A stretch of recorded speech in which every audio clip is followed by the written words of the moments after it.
in the important areas of life, you can't make up for lost time. And so it's even more important that in this arena of life, we begin to ask ourselves the question, what is the wise thing for me to do?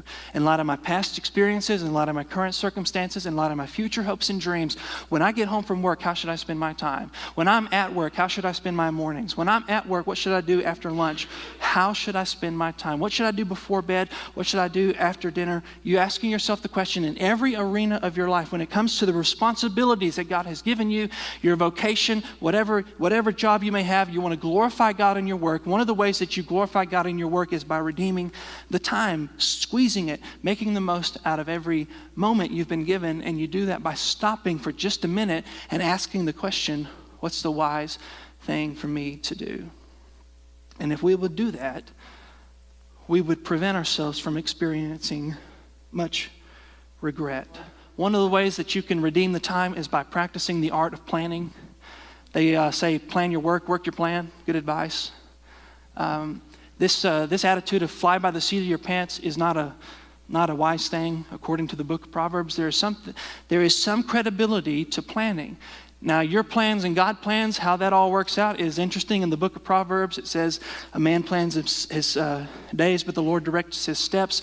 The horse is made ready for battle, but the victory belongs to the Lord. And so there is God's activity even in the midst and throughout your plans, but it doesn't negate the need for planning.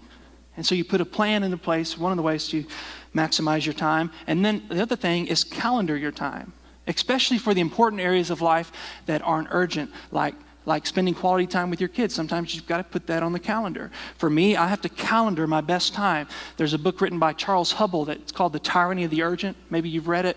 He talks about splitting your time up into 4 different quadrants: urgent and not urgent, important and not important. And in the urgent and important areas of life, the crises of the day, you spend your best time doing that. So for me, that's the weekly sermon. And on the weekly sermon, I give it my best time. So Tuesday mornings, Thursday mornings, Friday afternoons, I protect that. I try not to let anything interfere with that time because that's my best time. But the not important, not urgent matters of the day, try not to spend any time doing that unless it's time that's not important. The things that are not urgent, but they're important, in my world, visioneering, planning, strategic planning, things like that, I put it on the calendar, because if I don't put it on the calendar, it's never going to get done because life is too urgent. There's too much to squeeze on you, and so you use your calendar to put those things into place. Calendar is a beautiful thing. They make calendar these days that are on your smartphone. Did you know this?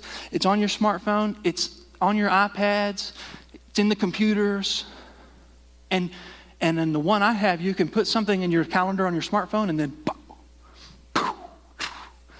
it syncs, baby. It syncs. And that's on all your devices. You say, well, I'm anti-technology. Well, then use a planner and actually carry it with you and actually write in it. I carried a planner. I never wrote in it. Just a paperweight. It's not wise. You calendar your time, plan. That's one of the ways to be wise with your time. And then